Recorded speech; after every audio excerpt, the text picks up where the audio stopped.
guys, this is Carrie with Fullerton Professional Organizing. On here, we talk about decluttering our faith, decluttering our homes, and decluttering our business, and maybe a little bit of health and some other life issues. So, we are going to go ahead and get started. And I have a very special guest, a very lovely guest, and she is going to introduce herself and tell you what she is up to these days.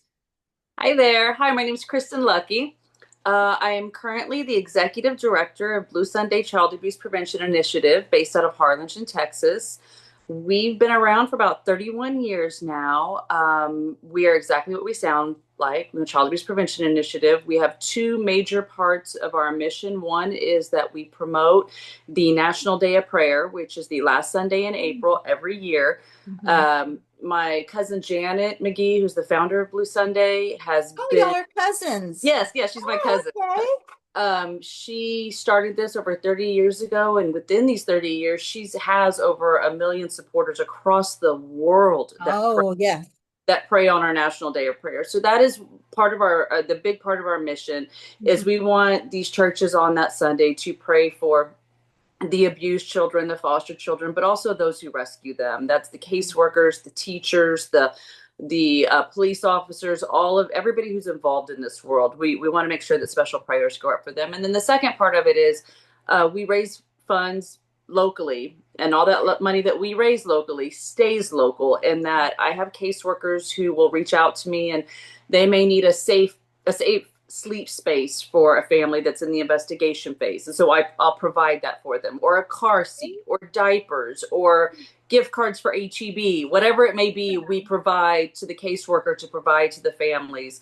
Sometimes going the government way around to ask for it may take a little longer than they have the time to wait for. So I try to be a resource for CPS and DFPS, and to reach out to in any way we can. So like I said, all the money that we raise with Blue Sunday stays here in our community. It all goes out to the caseworkers down here.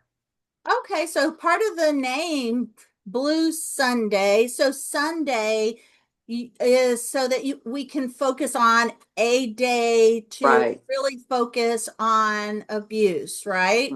Right. Oh, Yes. So we okay. call it, Blue Sunday. It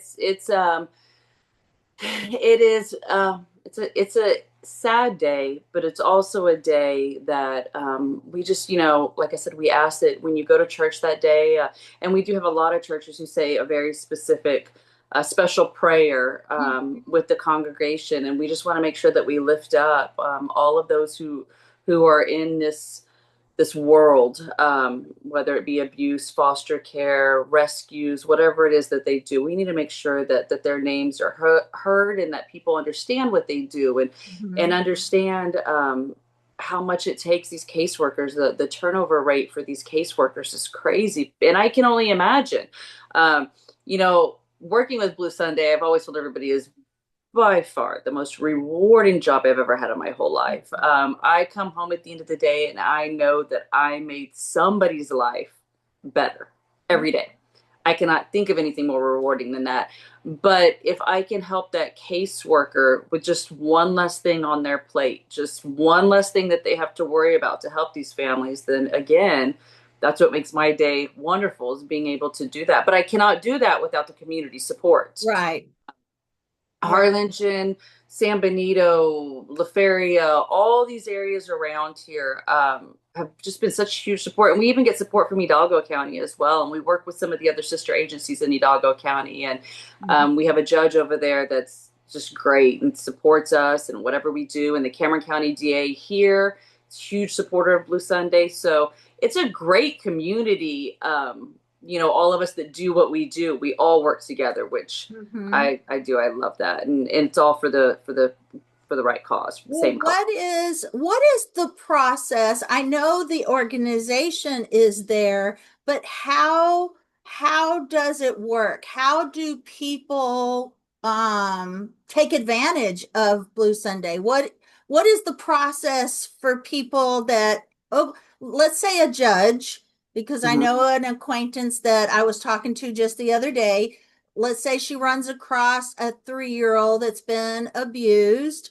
And then what does the judge do? Now she probably So knows, but I don't. right. So what happens is usually before they're even brought before the judge, a Uh-huh. caseworker will be involved. From the first time Oh, okay. issue, the caseworker will be the one and who removes the child from the home. And again, I I really want to explain that that's not what caseworkers want to do. Yeah. People look at caseworkers like they want to come in and they're going to take, but caseworkers do not want to take your children, which is why they reach out to people like me. So, okay, look, I won't have to do anything. We can stop this, but we need to have a safe bed or we need to have a safe car seat. And that's why they reach out.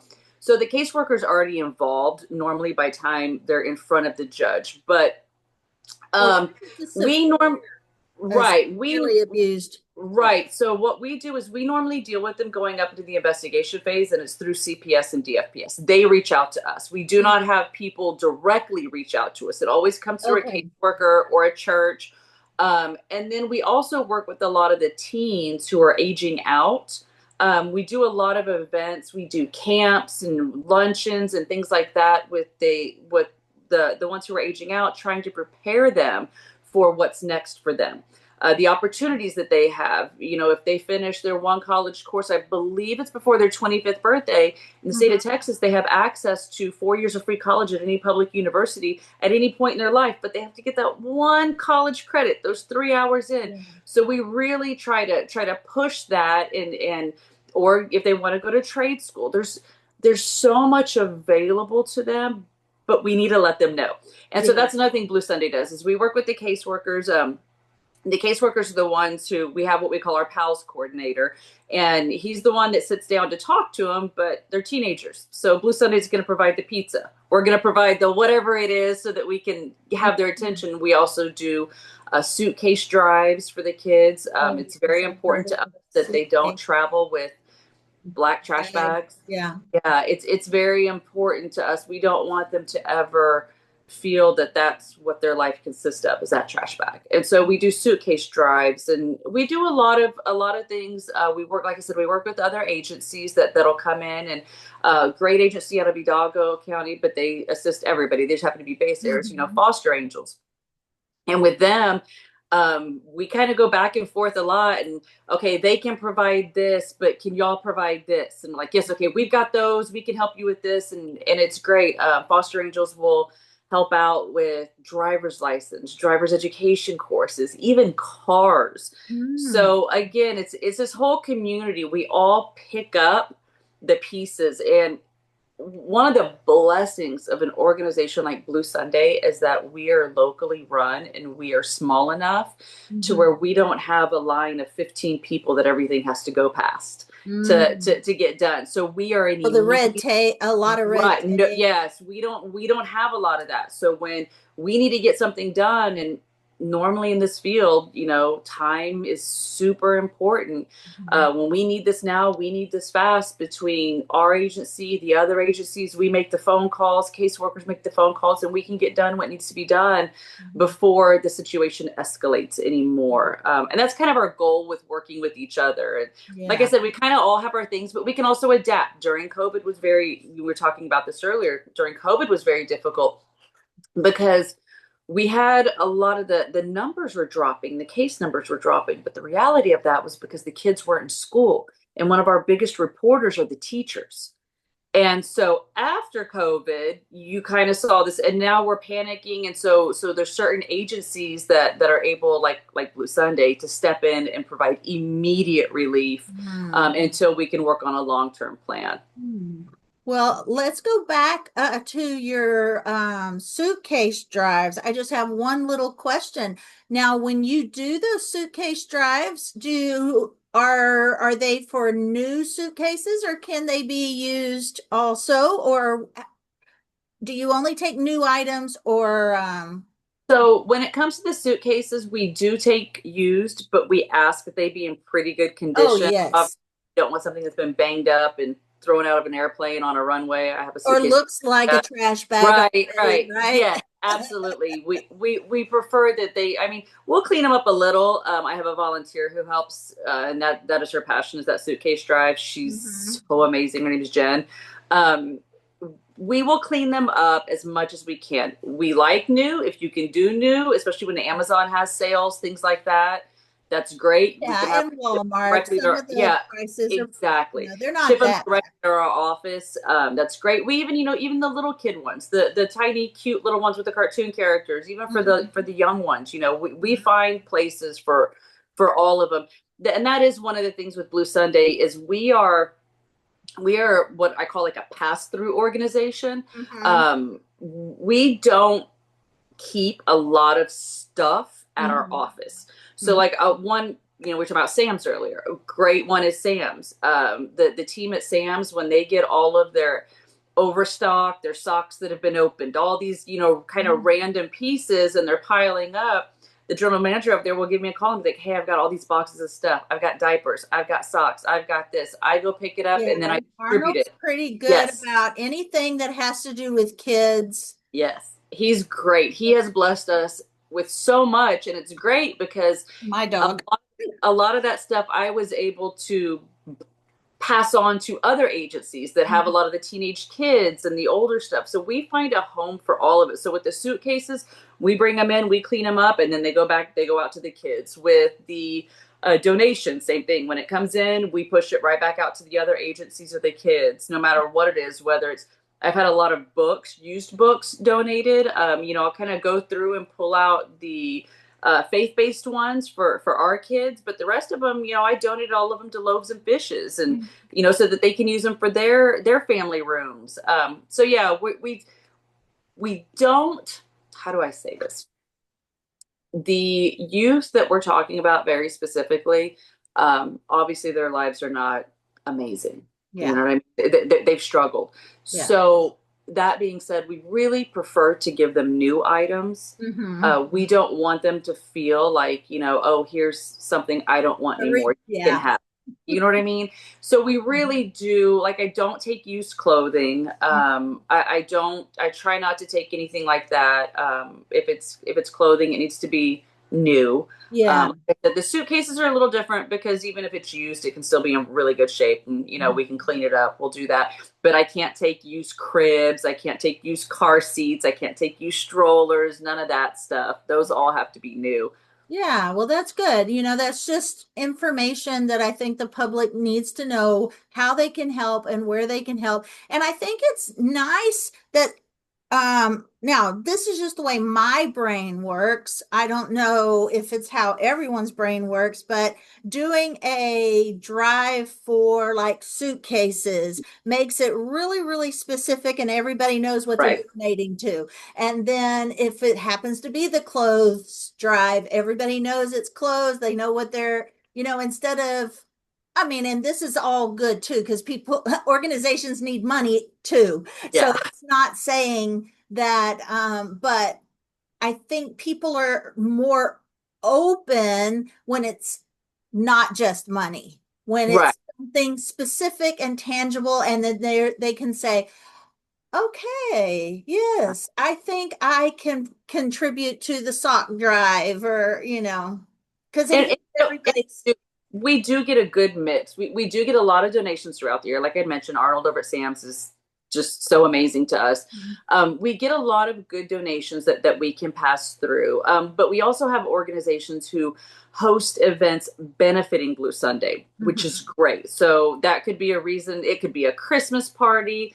The Christmas party that we have coming up this year, this will be the 10th year that this Christmas party has happened. But this Christmas party was started by Eladio Jaimes and Jim Young. I believe Eladio was running for office and they wanted to do like a fun kind of mixer event, but they wanted to do a fundraiser. And Mhm. so Jim Young throughout Blue Sunday, he supports us so much. And this started 10 years ago. This year will be 10 years. And that is one of the biggest fundraisers every year.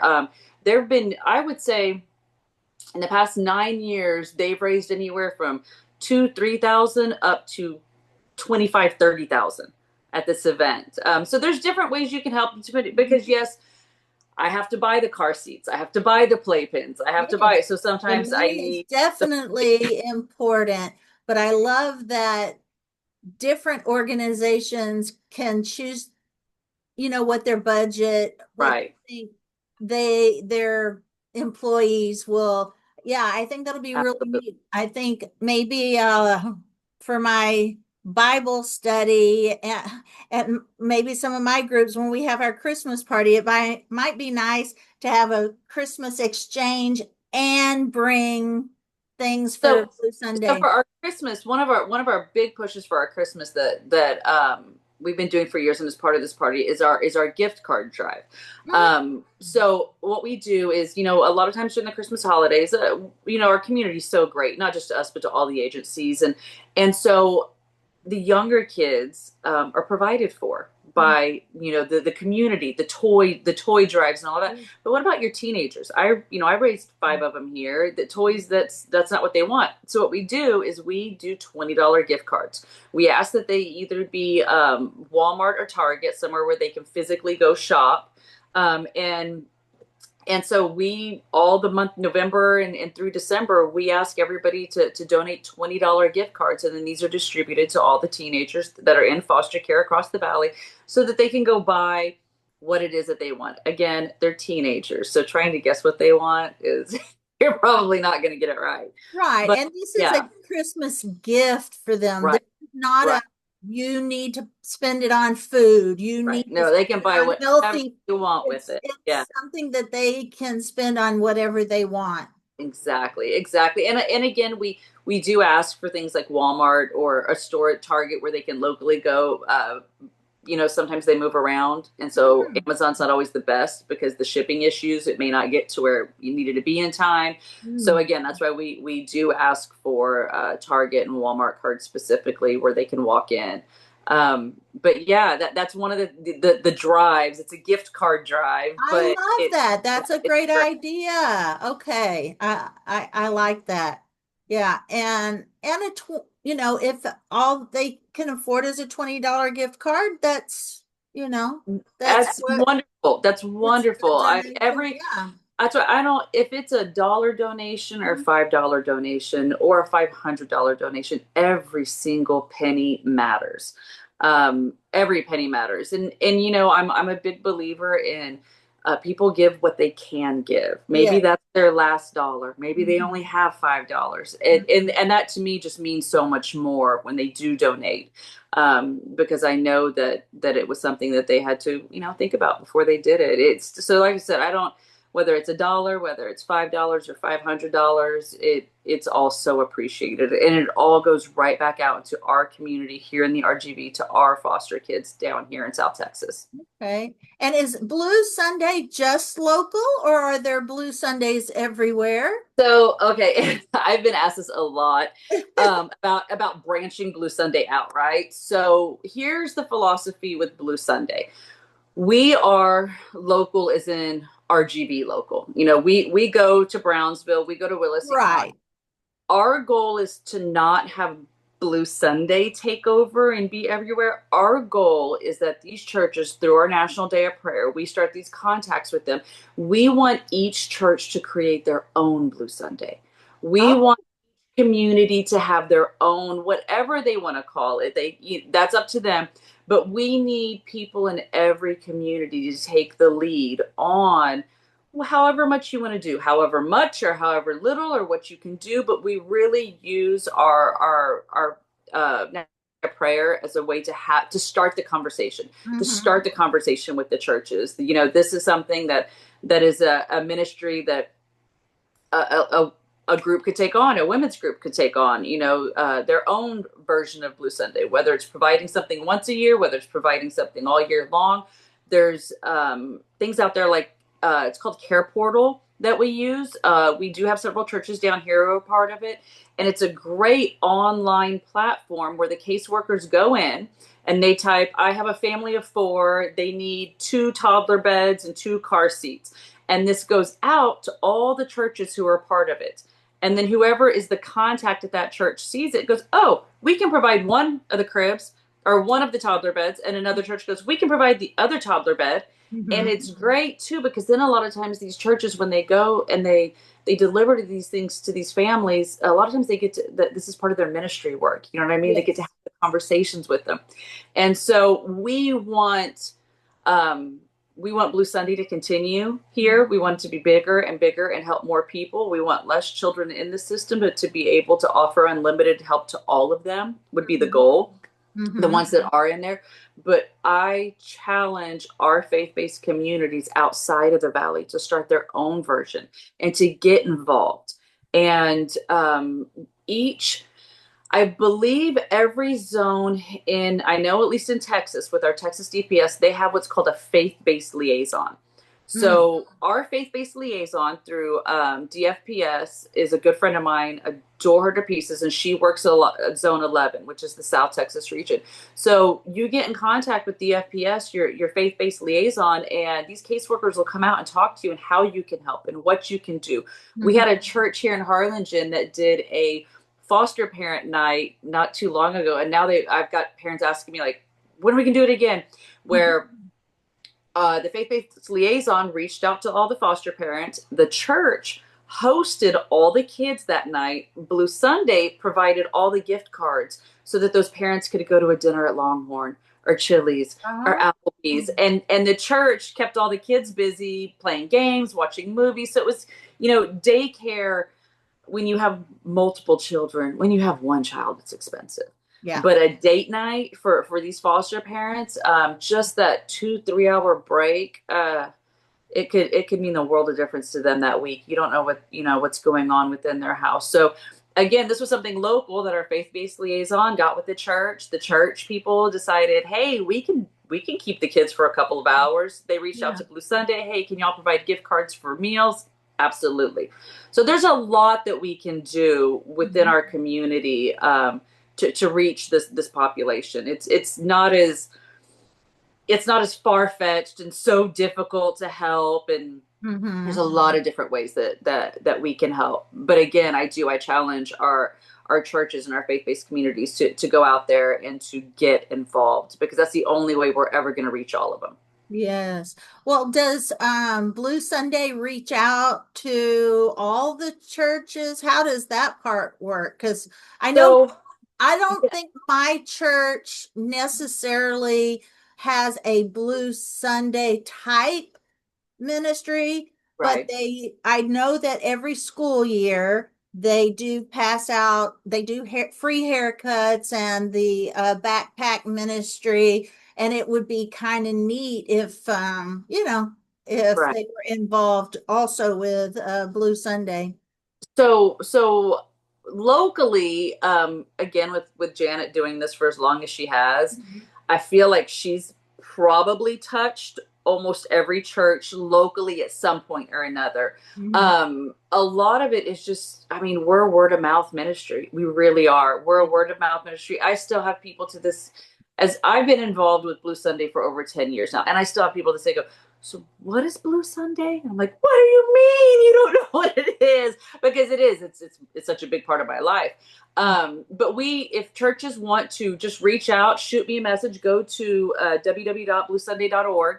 Mhm. Leave us a message. I will reach out. And again, this is a lot with our National Day of Prayer. That's usually when I get a lot of the emails. Hey, we want to do more. How do we do this? Mhm. But you can reach out any time of the year, and I can involve them with Care Portal. I can send them the links if they wanted to do that type of ministry where they're actually supplying things to go out to the public, to the cases, or if they just want to do like you'd mentioned, drives or fundraisers. And it's just nothing that a lunch at Pepe's won't get handled. We Yes, can yes, figure it out. yes. Well, I'll try, of course, to send this podcast out to as many key people as I can think of, Appreciate it.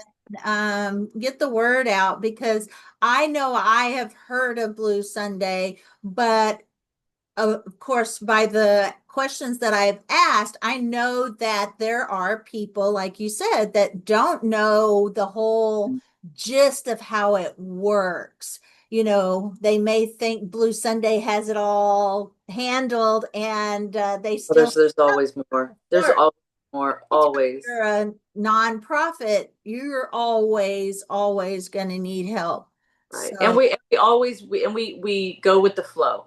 yeah. Whatever the need is, that's what we try to meet. Again, like I mentioned, not having so much red tape, it makes it a little bit easier for us. But that is one of our big things is going with the flow Mhm. and making sure that, whatever needs are there right there, we can take care of that. Yeah, that's awesome. Okay. So now what is one thing that I didn't ask you? Is there anything else that you want people to know that because I haven't brought it up, what's something that you want people to know, or maybe a myth that you think people assume that you are finding there's some assumptions that you need to clear, that you could clear up, not that you need Yeah. to clear them up, but that you could speak on. I think one of the things that when I give presentations that really kind of shocks people Mm-hmm. um, are the statistics. And obviously these are fluctuating, but at any given time, the RGV, our areas, Cameron, Willis, we'll have about 300 kids in foster care. Of those 300-ish, now again, it's not a direct quote for the numbers as of today. Mm-hmm. I don't think I've looked at the numbers for about a month or so, and they fluctuate. But out of the 300 kids ish who go into foster care, about 150 ish have to be placed out of the valley. Mm-hmm. We don't have foster homes for them here. So what that means is more often than not, these families are being split, not just from their parents, but also from their siblings, which is Mm. very difficult. Yeah, that part's heartbreaking. Yeah, I personally have met kids who had to be placed out of state Mm. because we just don't have the foster families. And so again, that's I think the most shocking thing that I see is just the they call them CWAPs, children, the child without placement, and those are the ones that break my heart because we just don't have anywhere for them to go. Now, I will tell you one of the things that's a little bit different about the Valley, and this is part of our culture that I do love. One of the reasons I love South Texas so much Mm-hmm. is how do I say that our it's part of our culture that we take care of our own here, Mm-hmm. meaning that if something were to happen and I was in a bad situation, my mom would take my kids on or my sister. And that's very common in the Valley. That's called kinship care. So the children don't necessarily go into full foster care system. They go into what's called kinship care. The benefits aren't the same, but they are still tracked by the state as far as they know who they are, they know what the situations are. But we have a lot of that down here. Again, obviously, anytime they get to stay within the family unit, that's the best situation Yeah. is for them to stay within the family unit. And we are different in the rest of the country's not as blessed with the family unit philosophy as we are down here in South Yeah. Texas. So those are just some of the things that the a lot of times you'll see grandparents raising kids, and maybe at Christmas time maybe they need a little help. Maybe at Thanksgiving, maybe offer to purchase the turkey for them or to buy the Christmas tree for them. Because more often than not, they're not getting as much help as a full foster family would, but they're doing it because they love those children, Mm-hmm.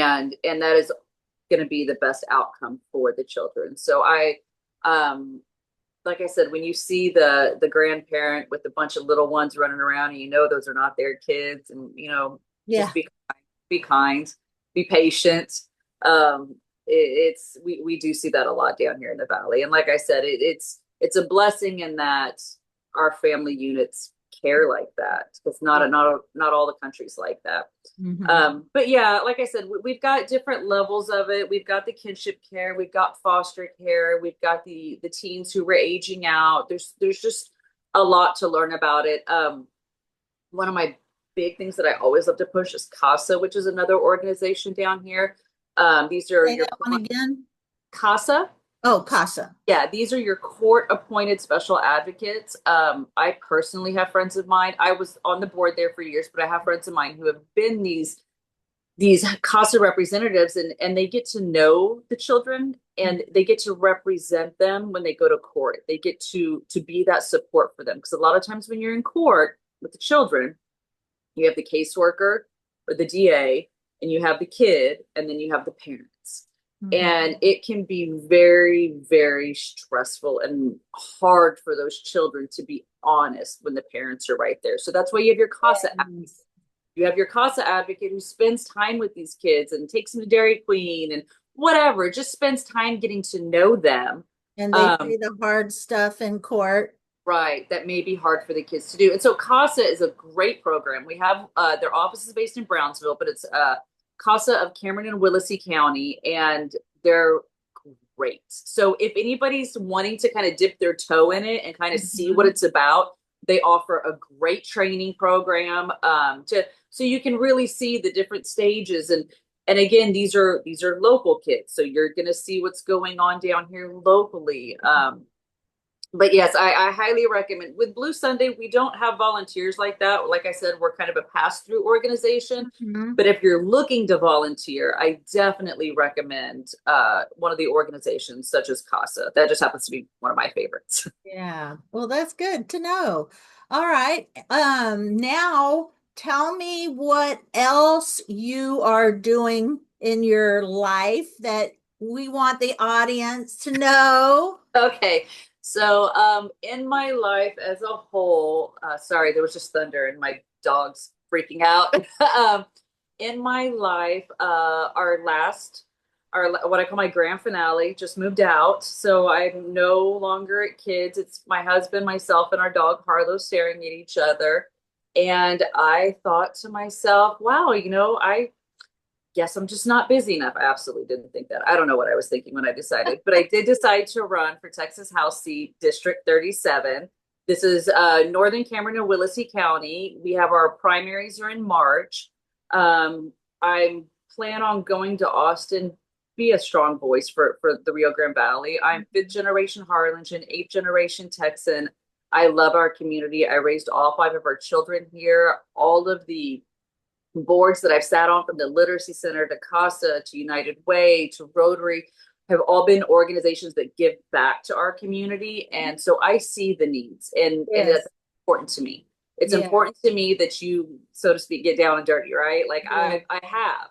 Mhm. And so I want to go to Austin to be a representation of us and of what we need, and to make sure our voices are heard, to make sure that our economy grows Right. so that our children don't have to leave when they Mhm. graduate. We finally have all these amazing colleges down here. So excited about these colleges. But then where do they go after they graduate? All of Mm. my left. They go to Austin, they go to San Antonio, they go to Houston. We need to build that up, our economy down here, so that we have the businesses for the kids down here. My dad's family's farmers, and I understand the water crisis that they've been going through. I've seen farmland, that's my family's farmland, and farmland around us being sold off for homes because they Yeah, can't it's get either too the dry crops. or it's Yeah. flooding. Yes. Yeah. Yeah. Yeah. So there's a lot of issues. There's the flooding issues, obviously, that needs a lot of attention, but it's not, the flooding is not our mayor. It's not our city commissioners. It's not just the drainage district. It's not just TxDOT. It's a combination. Mhm. And until we can all come to the table together at the Mhm. same time, it's going to be very hard to fix, but it's definitely not one entity's job to fix it all. It's going to take all of us. All Teamwork. the Yeah, but it is fixable. And Mhm. again, this is why I'm running for the seat, to go to Austin, and to be a very strong conservative Mhm. voice for the Rio Grande Valley, because that is who I am. That's awesome. All right. The next question I have for you, because we're winding down now, what do you do to relax and have fun? Well,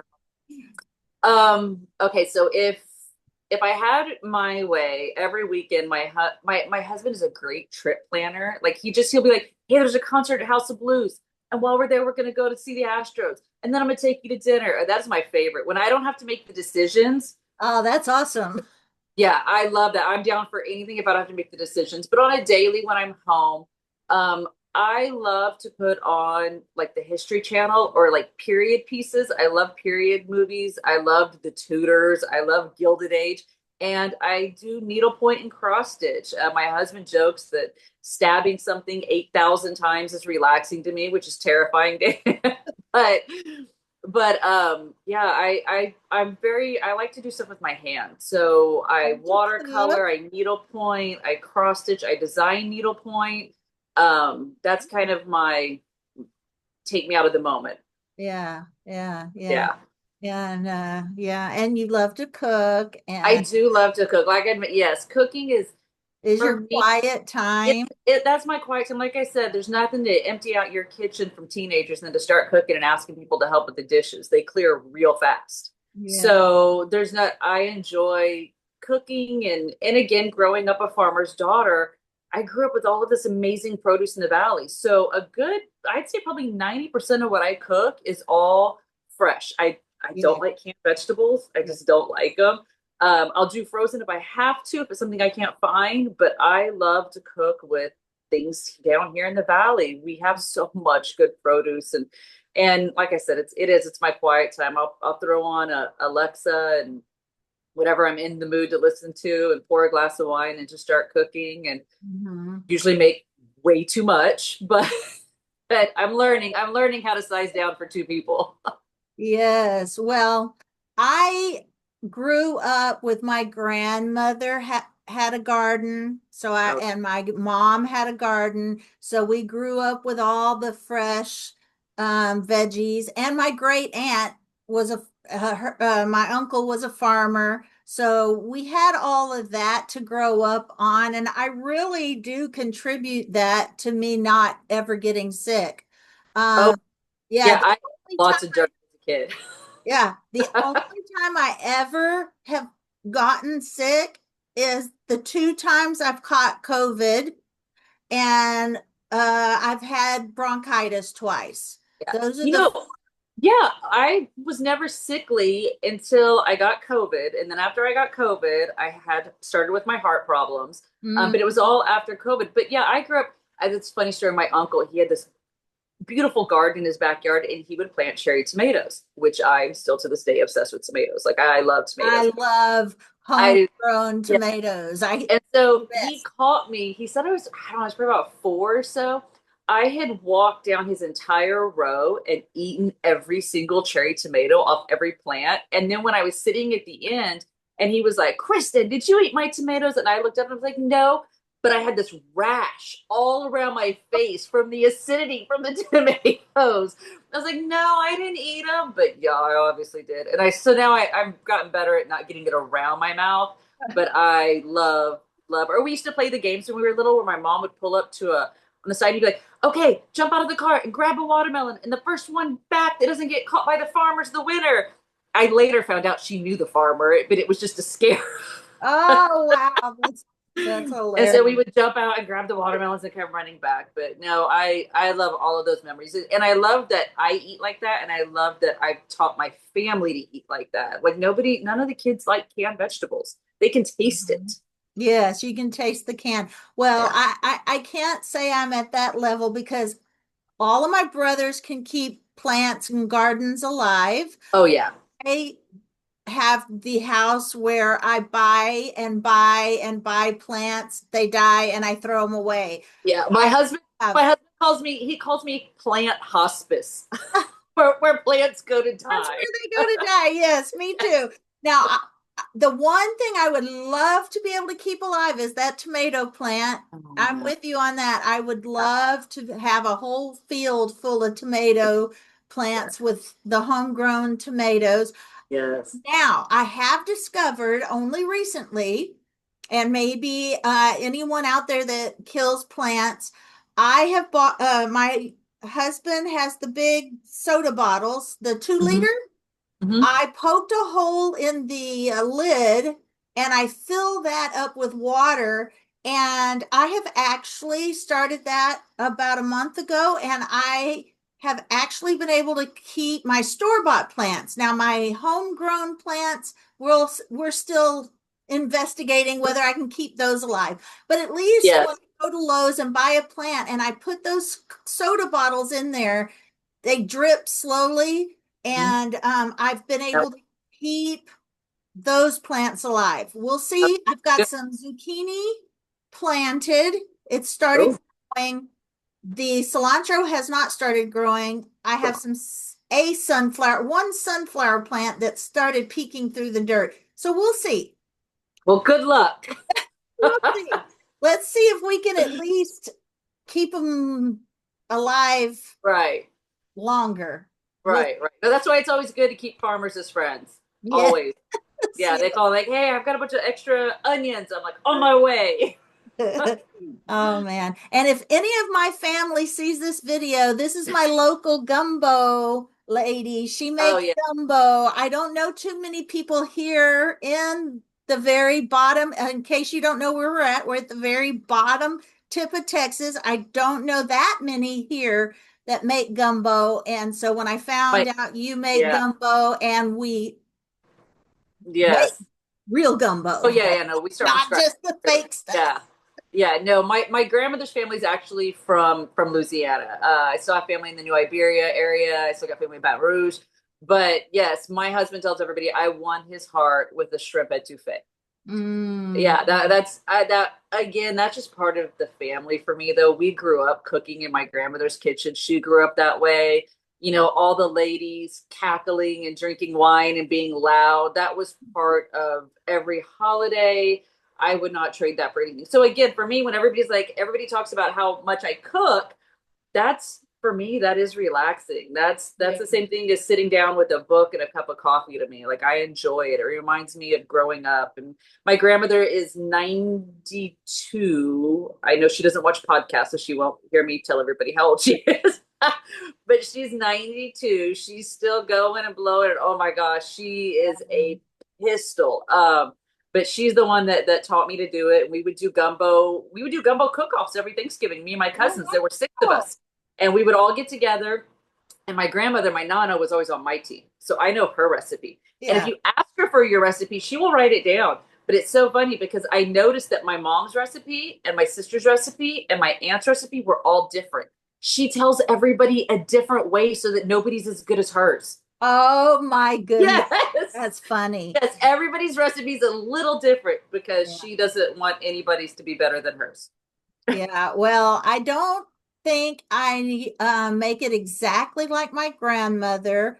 I don't put okra in mine just for the fact that I'm not 100% sure about the cooking of the okra because I love okra. I do the sausage, chicken, and shrimp. That's Okay. the Okay. trio that I put in mine. So And I do chicken and sausage or seafood.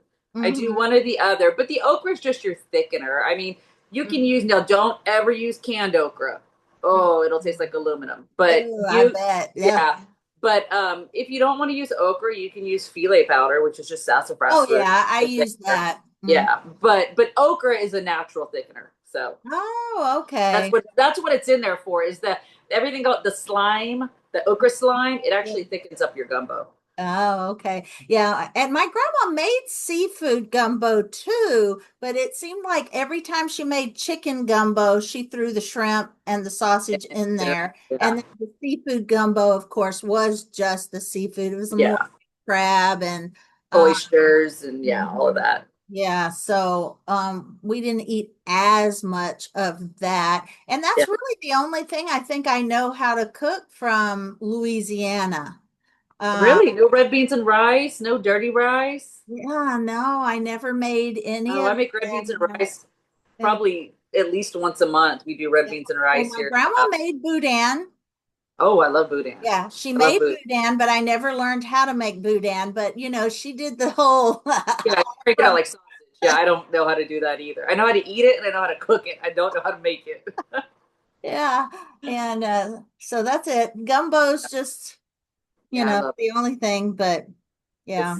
It's home cooking food for me, so love it. All right. Well, now the very last questions that we're going to go in. What organizational skills do you still need to work on, and what organizational skills are the most, you're most proud of? And then the last question is just going to be, how can people find you with Blue Sunday? How can they support Blue Sunday? Those are the only three questions we have left. Okay, so need work on. Um, I have a very hard time, and this is not an organization thing as much as it is a me thing, on saying no. Mm-hmm. I am really bad at saying yes before I look at my calendar. And Mm, especially going into right now, running a campaign, but just Blue Sunday stuff. And it, at the same time, as bad as I am about saying no to things, my Google Calendar is my life.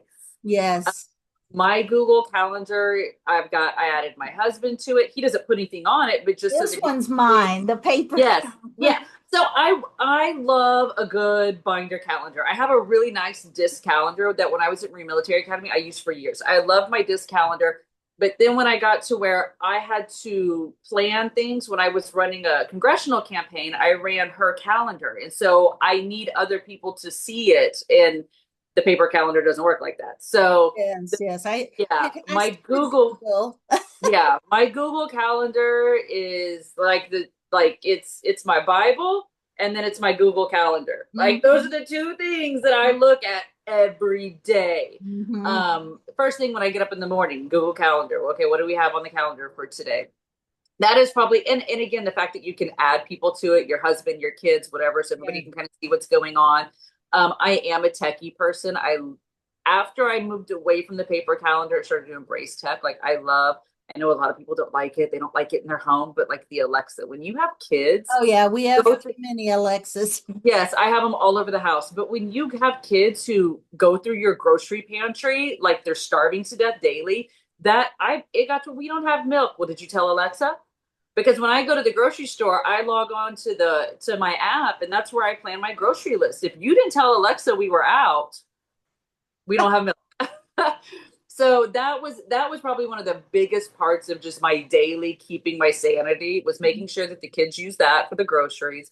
And again, my Google Calendar, the kid stuff, having it color coded. I do like color coded stuff. I know it's kind of dorky, but I love color coding. I love label makers. I love all of that stuff. It just makes me feel good. Um, but yeah, I as far as planning things and organizing, I'm pretty good at I know where everything is. Yeah, that's Now my good. husband looks at it and thinks it's chaos, but I know exactly where Yeah. it is. Yeah, and then like I said, and then I do need to work on learning to say no, but I embrace technology.